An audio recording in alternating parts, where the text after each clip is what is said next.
नमस्कार, स्वागत है आपका एबीपी न्यूज में। आपके साथ मैं अखिलेश आनंद हूं। इन दिनों महाभारत एक्सप्रेस के जरिए हिंदुस्तान में भ्रमण कर रहा हूं मैं। हजारों किलोमीटर की दूरी मैंने तय की है और ग्राउंड जीरो से आप मेरे साथ देखते हैं कार्यक्रम कौन बनेगा प्रधानमंत्री। आज दरअसल चुनाव के बीच एक ऐसी सरकारी रिपोर्ट आई जिसने राजनीति की दुनिया में एक तरीके से भूचाल लाने का काम किया है। इस सर्वे का इशारा यह है कि 1950 से लेकर 2015 तक के बीच में मुस्लिम आबादी बढ़ी है इस देश में, जबकि हिंदू आबादी घटी है। अब बीजेपी ये कह रही है कि कांग्रेस तुष्टीकरण की राजनीति करती है और इसी वजह से ये सब कुछ हुआ है।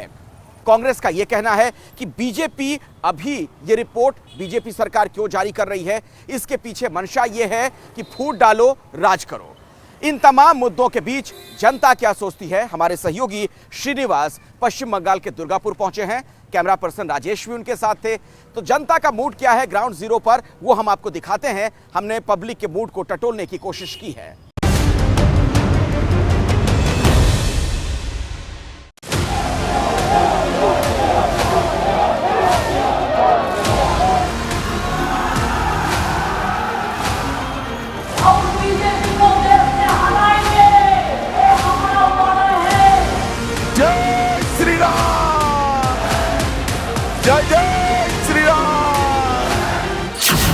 वोट जिहाद अदानी अंबानी ठंडा भी नहीं हुआ कि चुनाव में हिंदू मुसलमान पर नया सर्वे आ गया। सरकारी सर्वे कहता है देश में आजादी के बाद हिंदुओं की वृद्धि दर घटी, मुसलमानों की बढ़ी। मुद्दा बनना था, बन भी गया। उनका फर्टिलिटी रेशियो हिंदुओं के फर्टिलिटी रेशियो से 1% अधिक है। रोज रोज कुछ नया बोलते हैं, अपने आप को ही मुद्दा निकालते हैं। सवाल, क्या चुनाव के बीच जनता के लिए डिस्कशन वाले यही सब मुद्दे हैं? जवाब हम लाए। आज हम मतदाताओं के लिए चुनावी पावर प्लांट लेकर आए। जैसे पावर प्लांट में बिजली बनती है, वैसे इस प्लांट में चुनावी मुद्दे तैयार होते हैं। मतलब ये कि जैसे बिजली बनाने के लिए उपकरण होते हैं, वैसे ही सियासी मुद्दों के भी हैं। नेता ताबड़तोड़ प्रचार करते हैं, रैलियों में भीड़ आती है, बड़े बड़े दौरे, रोड शो होते हैं और इसके साथ कार्यकर्ताओं की मेहनत। अब दूसरा स्टेप क्या है? दूसरा स्टेप है फॉर्मूला क्या लगाना है। इसमें विरोधी दलों के बीच जुबानी एक्शन रिएक्शन होता है, तीखे बयानों पर वार पलटवार, और ये पूरे दिन चलने वाली अनवरत प्रक्रिया है जिसमें जनता का जिक्र कभी कभार हो जाता है। अब इसका नतीजा निकलता है चुनावी मुद्दे, यानी आबादी वाला सर्वे, अदानी अंबानी, हिंदू मुस्लिम, राम मंदिर, आरक्षण, संविधान। इसमें एनर्जी ज्यादा दिखती है। अच्छा, इस पूरी प्रक्रिया में जो मुद्दे बच जाते हैं उसका क्या होता है? जनाब, उस पर तो ध्यान कम ही जाता है। गाहे बगाहे कोई बात कर ले तो अलग बात है, वरना महंगाई, बेरोजगारी, अच्छी शिक्षा और स्वास्थ्य, इन पर चर्चा कम होती है।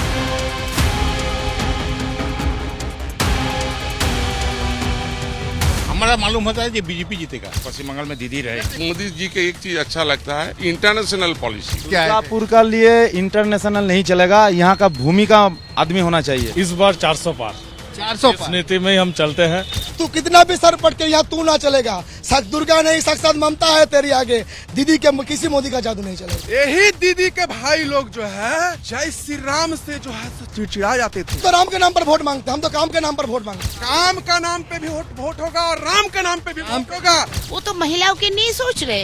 अगर सोचती तो संदेश खाली में ये नहीं होता। बंगाल में नारी सुरक्षित है क्या? बड़े आरोप लग रहे हैं। सुरक्षित है सुरक्षित। ये संदेश खाली खाली क्यों चिल्ला रहे हैं? सब झूठ है। केंद्र का रिपोर्ट है कि कलकत्ता भारत का सबसे सुरक्षित राष्ट्र है। इनको शायद पता नहीं है। हमको मोदी जी से कोई दिक्कत नहीं है। दीदी तो प्रॉब्लम कर रही है, उनका क्या किया जाए? दोनों चोर है भाई, मोदी भी चोर है, इधर ममता भी चोर है, दोनों चोर। दादा तो नहीं चलेगा। ये जुमला पार्टी को कोई देखने ही नहीं चाहता है। ভারতবর্ষের একটাই প্রতিনিধি আছে, মানে एक इंसान है जो देश को रिप्रेजेंट करता है। आज इंडिया का नाम सबसे ऊपर है।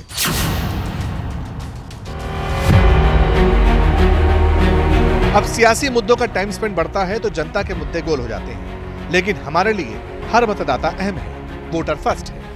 इसीलिए तो एबीपी संवाददाता श्रीनिवास और कैमरा पर्सन राजेश शहर शहर जाकर जनता की नब्ज टटोल रहे हैं, उनसे मुद्दे पूछ रहे हैं।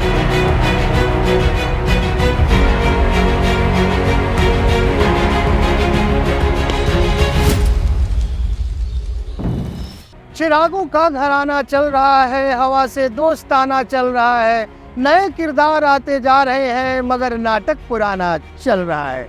जी हाँ, जैसे जैसे चुनाव का वक्त करीब आता है दोस्त दुश्मन और दुश्मन दोस्त बन जाता है।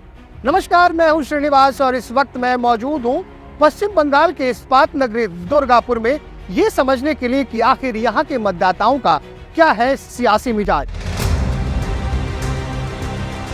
पश्चिम बर्धमान जिले का दुर्गापुर बंगाल का वो शहर जहां कच्चा लोहा पिघलकर घर घर में इस्तेमाल होने वाला स्टील बनता है। मगर इस बार कौन से मुद्दों का लोहा गर्म है और कहां जनता नरम है? ऑल ओवर इंडिया में महंगाई मुद्दा है। कहीं पर तो कमी नहीं है, कहीं पर ज्यादा नहीं, सब जगह बराबर है की है। मोदी जी का 10 साल का कार्यकाल पूरा हो गया। मोदी साल का ठीक है। मोदी जी के एक चीज अच्छा लगता है, इंटरनेशनल पॉलिसी एकदम फर्स्ट क्लास है। हम कहीं उसका विरोध नहीं कर रहा है। इंटरनेशनल पॉलिसी में ठीक है, लेकिन आम जनता में इतना इन्फ्लुएंस है नहीं।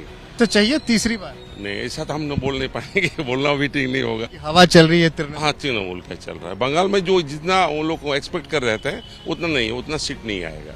अभी मालूम नहीं है कौन लोग जीतेगा कौन लोग हारेगा, मालूम नहीं। ये तो मालूम किसी को नहीं है। ये मुद्दे जनता के दिमाग में कोई मुद्दा चल रहा है? हाँ, चल रहा है। लेकिन देखिए, हमारा मालूम होता है कि बीजेपी जीतेगा। अच्छा है, मोदी जी अच्छा है, इसलिए मोदी जी अच्छा है, बीजेपी जीतेगा। दीदी हाँ, पश्चिम बंगाल में दीदी रहेगी, एकदम दीदी रहना है। क्यों? बहुत काम किए है। मेरे दादा को बोलने दीजिए, मेरे बीबी को 1000 रुपया मिलता है, दीदी देती है। हम लोग का फुटपाथ का सुविधा दिया है, बहुत कुछ दीदी कर रही है। यानी जो मुद्दे सियासी शोर में दब जाते हैं, जनता उन्हीं को पकड़ रही है। ज्यादातर के मन में नौकरी को लेकर चिंता है, बेरोजगारी को लेकर मुखर है। मतलब जनता हिसाब मांगती है, नेता गारंटी देते भी हैं। कोई 30 लाख रोजगार की गारंटी तो कोई मजबूत देश की। भरोसा किस पर है? आगे कौन चलेगा? चुनाव में बाहरी कैंडिडेट का मुद्दा कहां पहुंचा? जो यहाँ पे बीजेपी, तृणमूल, सीपीएम तीनों प्रार्थी दिया है। तो हर जगह दिया है? हर जगह दिया है। हम लोग दुर्गापुर वासी है। यहाँ तो महान बड़े बड़े खिलाड़ी हैं। हाँ, लेकिन यहाँ पे जो दिलीप घोष है बीजेपी का प्रार्थी, वही जीतेगा। क्यों?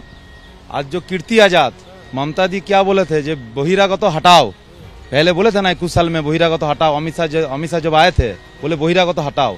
तो कीर्ति आजाद का कितना बीघा जमीन इस वर्धमान दुर्गापुर में है, वही तो बहिरागत है ना। अरे कीर्ति आजाद तो इंटरनेशनल खिलाड़ी हैं भाई, भारत के लिए सम्मान बढ़ा के वर्ल्ड कप जीत के आए। दुर्गापुर का लिए इंटरनेशनल नहीं चलेगा, यहाँ का भूमि का आदमी होना चाहिए। इस बार 400 पार। 400 इस नीति में ही हम चलते हैं।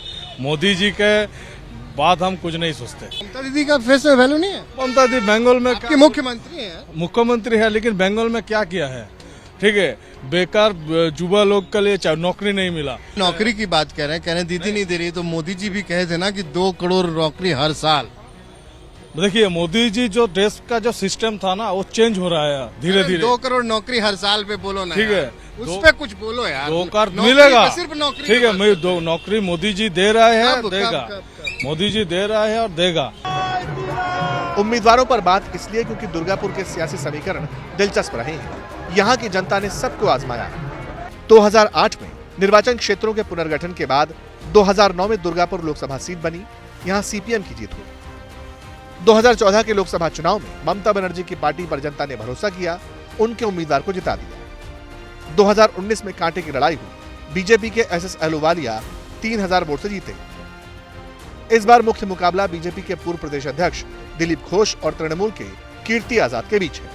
हालांकि जब मुद्दों की बात आती है तो कई लोग 2 राहें पर खड़े दिखाई देते हैं, लेकिन श्रीनिवास तो 5 रास्ते पर थे। इस वक्त हम दुर्गापुर के 5 माथा रोड पे हैं। यहाँ से 5 रास्ते जाते हैं, पता नहीं कौन सा रास्ता दिल्ली की तरफ जाएगा। कैसे है भैया? एकदम बढ़िया। नाम बताइए। संजीव मुखर्जी। मुखर्जी साहब, ये बताइए चुनाव का कैसा माहौल चल रहा है?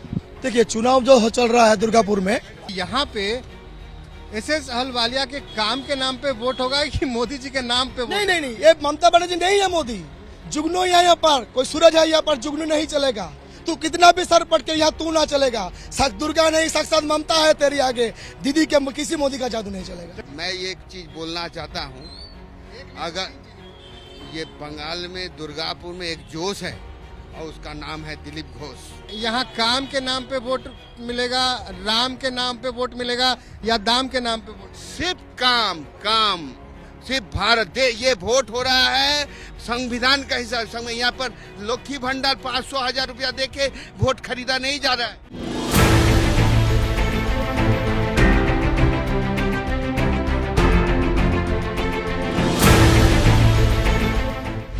दुर्गापुर के 5 माथा रोड पर एबीपी न्यूज का माइक देखकर चुनावी बातें सुनकर लोग बढ़ने लगे, साथ ही विचारों के टकराव का सिलसिला भी।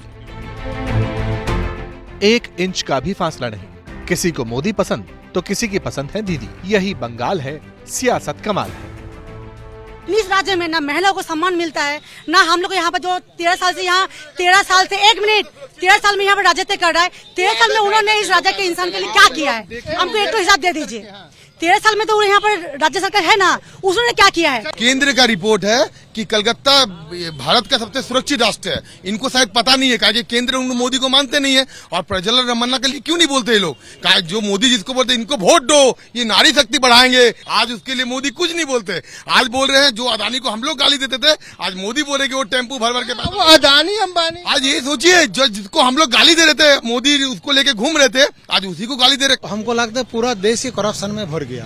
पूरा देश मतलब करप्शन हटाना चाहिए जो पार्टी आई। और दुर्गापुर में एक बात बोल सकता है, यहाँ का महिला का कोई जो लेडीज है, महिला का कोई माने प्रॉब्लम नहीं है, सुरक्षित है। रात 12 बजे 1 बजे भी आता है, कोई प्रॉब्लम नहीं है। यहाँ कहाँ महंगाई है, हम लोग पहले लकड़ी में बनाते थे। मोदी जी ने जो गैस दिया, फ्री गैस, अब वो गैस हम लोग को शायद 900 में खरीदना पड़ रहा है, फ्री से 900 आ गया। इससे झकास तो कुछ हो ही नहीं सकता। सबसे मेन इम्पोर्टेंट बात, जीरो अकाउंट में खाता खुलाया गया, 15 लाख रुपया दे दिए। इससे ज्यादा और क्या चाहिए। आ गया मोदी जी शाबाश, हमको मोदी जी से कोई दिक्कत नहीं है। दीदी तो प्रॉब्लम कर रही है, उनका क्या किया जाए। बीजेपी को वोट देंगे तो 15 लाख की जगह 30 लाख आएगा ना। फिर गैस 900 की जगह शायद 1800 में तो मिल ही जाएगा। इतना तो मिलने का आशा करते ही हम लोग। मोदी जी जरूर आएंगे, मोदी जी चाहिए।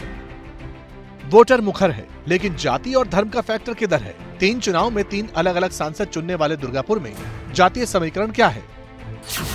दुर्गापुर में 17 लाख से ज्यादा वोटर हैं। इनमें सबसे ज्यादा 27% अनुसूचित जाति, इसके बाद 21% मुस्लिम आबादी, 6% आबादी यहाँ अनुसूचित जनजाति की भी है।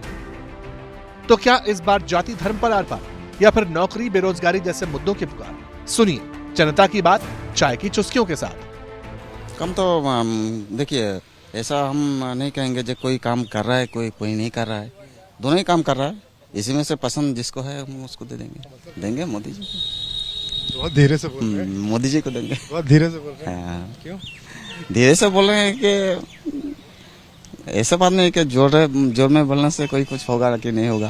हाँ तो हाँ ठीक है, मोदी 400 पर है तो उसका रिजल्ट 12 वर्ष के बाद देखा जाएगा कौन 400 पर है। यहाँ पे बंगाल में मोदी जी 35 पर। सुनिए, मोदी जी बोलते हैं 400 पर, ममता जी वो बोलते हैं हमको इतना सीट 42 चाहिए, कांग्रेस बोलते हैं 42 के। सीट कितने, सीट तो 42 है। देखा जाएगा वोट का रिजल्ट में, देखा जाएगा कौन जीतता है। सोशल मीडिया की बात पे कह रहे थे तो मान लेना सोशल मीडिया की बात 400 पर। नहीं, अभी हम कुछ नहीं मानते, कुछ नहीं मानते हैं।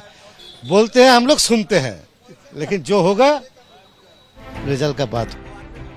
कैमरे के सामने अपनी बात रखने वाला वोटर क्या मतदान के दिन इन्हीं मुद्दों पर आगे बढ़ेगा, ये तो वही जाने। लेकिन हमारा काफिला अब चंडीदास बाजार की तरफ गया। लोग मिले और मुद्दों के साथ लोकप्रिय नेताओं की लिस्ट भी बता दी। यहाँ के सभी लोग बीजेपी को बहुत पसंद करते हैं। क्यों पसंद करने का कोई कारण? हाँ, कारण तो है। मोदी जी का जो काम हो रहा है इतने दिनों से, उन्होंने जो काम किया है महिलाओं के लिए, शौचालय, महिलाओं के शौचालय, गैस की उजाला गैस। महंगा है? हाँ नहीं, महंगा नहीं है। महंगा क्यों होगा, गरीब तो बोल रहा है कि ठीक ही है हम लोग के लिए, हम लोग के सस्ते है, कोई बात नहीं है। मोदी जी अच्छे? हाँ, मोदी जी बहुत अच्छे हैं। मोदी जी को सभी चाहते हैं। तो नरेंद्र मोदी जी जिसने जो बहुत सारे जो वादा किए थे, वो वादा तो पूरा कर नहीं पा रहे हैं। वो पहले बोले थे कि काला धन लाएंगे, काला धन लाके 15 लाख करके प्रत्येक के अकाउंट में डालेंगे, वो नहीं हो पाया। दूसरी बात, गैस का दाम देखे, गैस का, इसका पेट्रोल का इतना आकाश माने दाम बढ़े जा रहा है। हम लोग साधारण आदमी लोगों के काफी मुसीबत आ रही है। यही सब मुद्दा रहेगा क्या? यही सब तो मुद्दा है। इसके बाद मान लीजिए हम लोगों का जो बेरोजगार लड़का लोग हैं, जो हाई क्वालिफिकेशन कर रहे हैं, सर्विस नहीं मिल रही है। इन्फ्लेशन जो हो रहा है अभी के समय में, जीडीपी इतना वर्ष कभी भी नहीं था इंडिया के हिस्ट्री में भी, जीडीपी का जो अभी अवस्था है। ऊपर से नॉर्मल पीपल के लिए अभी पेट्रोल हो गया, गैस के प्राइसेस हो गए, कभी भी इंडिया में इतना हाई। अभी एक महिला मिली थी, बोल रही थी कहाँ महंगाई है। अब वो लोग व्हाट्सएप यूनिवर्सिटी देख के आ रहे हैं, समझ नहीं पा रहे हैं कि क्या 370 कर दिया। अब छोड़िए, अब उनके पास प्रॉपर नॉलेज नहीं होगा। सबसे पहले अपॉर्चुनिटीज की बहुत डिफिशियंसी हो गई है अभी। इसका नौकरी चाहिए अगर अवसर, हाँ अवसर चाहिए, क्योंकि देखिए एक फ्रेशर लोग को अभी अपॉर्चुनिटीज बहुत कम मिल रहे हैं। अभी सब क्या चाह रहे हैं, इस प्राइवेट हो या फिर गवर्नमेंट हो, सब एक्सपीरियंस चाह रहे हैं। अरे गवर्नमेंट में जितना करंट रिक्वायरमेंट है, आपके लिए मुद्दा नौकरी है। हाँ मेरे लिए तो 100% जॉब्स है। ये सही है कि देश में शिक्षा को नौकरी की नजर से देखा जाता है और इस बात में भी दम है कि नौकरियों की कमी है, मगर कई लोगों के बीच ये मैसेज भी क्लियर है कि स्थानीय सांसद एक तरफ, बात मोदी फैक्टर पर खुलकर होगी, नए मुद्दों पर होगी। 70 साल में देखिए कांग्रेस जो था, जो ब्रिटिश करके गया उसको भजा के खा रहा था। मोदी जी 2014 के बाद से आने के बाद जो देश का जो ग्रोथी है, जो हम लोग कहाँ थे कहाँ लेके आए, 3 नंबर में हम लोग आ गए। वो 400, 600, 800 जितना पार कर ले बोलिए ना, इसको आगे तो डबल डिजिट ही नहीं पार कर सका। मोदी जी राम को लेके आया, सब चोर लोग को देश से बाहर कर दिया। एक्चुअली दीदी इन लोगों को लेके चलता है ना, सो रोहिंग्या लोगों को घुसाता है, तो बोहिरा को तो वही लोग है, तो वही लोगों को ज्यादा पसंद है, इसीलिए सबको बोहिरा को तो बना देता है। दीदी को रोहिंग्या पसंद है। हाँ तो रोहिंग्या पसंद है ना, देखा ना। आपको कौन पसंद है? मेरे को तो हम लोग का इंडियन, हम लोग तो इंडियन है। दीदी कौन सी पाकिस्तानी है? वही तो बोल रहा हूँ, दीदी पाकिस्तानी नहीं है, मगर दीदी का भाषा बोलती है वो पाकिस्तानी है। कुछ लोग ये भी कह रहे हैं कि इस बार ये चुनाव दिलीप घोष का सियासी भविष्य तय कर देगा। मेदिनीपुर से बीजेपी ने उन्हें यहाँ शिफ्ट किया, जबकि उन्हीं की लोकल लीडरशिप में बीजेपी ने यहाँ पिछली बार 18 सीट जीती थी। खैर, रणनीतियां तो पार्टी बनाती है, जनता तो बटन दबाती है। इस बार कहाँ दबेगा? साधारण पब्लिक, यंग जनरेशन सबको ही बोलेगा, क्योंकि एक भी, हम छोड़ दीजिए, कोई भी टीएमसी वाले से पूछिए, जो कार्यकर्ता है या नेता है, उनको पूछिए कि दुर्गापुर में कुछ भी एक अच्छा काम बताइए जो किए हैं। और चुनाव का वक्त आ गया, चुनाव का वक्त आ गया। इस बार यहाँ का पब्लिक देंगे जवाब, उनको पब्लिक बोल रहे हैं कि जवाब देंगे। हम जो वादा किया था 2011 में, एक भी वादा पूरा नहीं किया। 14 वाले वादे का क्या होगा? 14 वाले वादे का उन्होंने, मोदी जी ने जो 15 लाख 2 करोड़ 15 लाख को जो वादे किए थे, अच्छा है कि मोदी जी को धन्यवाद जनाते हैं कि 15 लाख रुपया नहीं भेजे, नहीं तो बाथरूम का रुपया भेजे तो वो खा ली, आवास योजना का पैसा खा ली। अगर 15 लाख भेजे थे तो वो भी ये खा लेती। गरीब का अकाउंट में पैसा ही नहीं दे रही है। नहीं चाहिए हम लोग को, और नहीं चाहिए, इतना दिन देख लिया, और नहीं चाहिए। दिल्ली में कौन चाहिए? दिल्ली में प्रधानमंत्री नरेंद्र मोदी ही ठीक है, एकदम। और बेंगलोर में भी चाहिए, यहाँ भी चाहिए, बेंगलोर में भी चाहिए। दीदी नहीं, हम लोग को नहीं चाहिए, हम लोग देख लिया। 400 पार करा देंगे। 100% लग रहा है तो लगेगा, लगेगा ऐसे लग रहा है। चलिए भैया, इनको ऐसा लग रहा है, मुझे जो लगा, दर्शकों को भी कुछ लगा होगा कि आखिर दुर्गापुर के लोगों का सियासी मिजाज क्या है। तो आज के इस कार्यक्रम को यहीं विराम देते हैं। अगले एपिसोड में फिर किसी और लोकसभा क्षेत्र से मुलाकात होगी। नमस्कार।